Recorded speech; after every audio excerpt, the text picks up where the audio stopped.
Now, Israel and Hamas continue to observe the ceasefire agreed last Thursday after 11 days of violence. As the dust settles on another Gaza war, the disputes that helped to ignite it remain unresolved.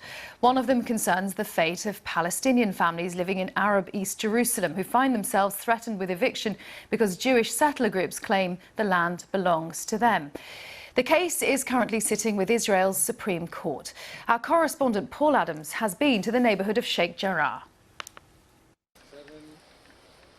Samira's garden feels like an oasis, a place of shade and calm at the centre of a furious incendiary dispute which helped to trigger a war.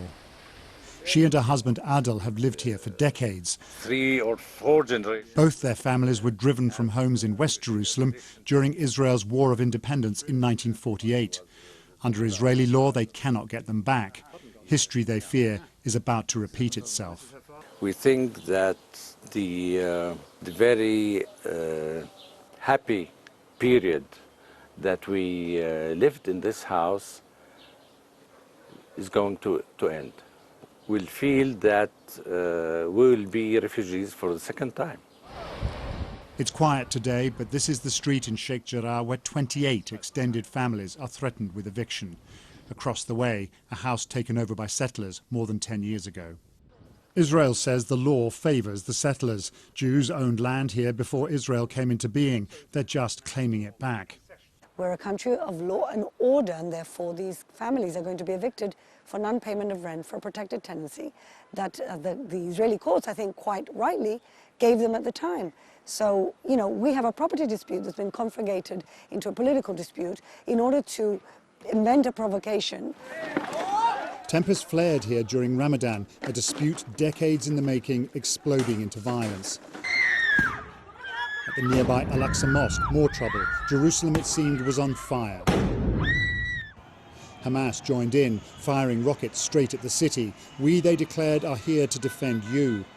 When the fighting ended, Palestinians in Jerusalem celebrated what some saw as a victory for Hamas. But did it really do anything to change reality on the ground? This process of Jewish settlers moving into homes in heavily Arab neighbourhoods around the old city of Jerusalem has been going on for decades.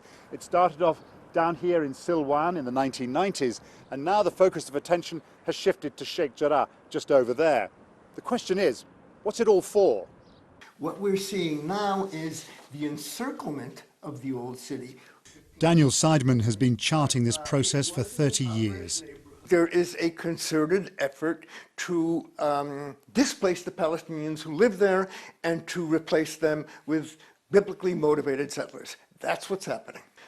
It is not an accident that the Temple Mount and Sheikh Jarrah were the triggers of this convulsive violence. Adel and Samira are threatened with eviction on August the 1st, a couple of months to win or lose the house and garden they've shared for 47 years. Their situation just as precarious after the war as it was before.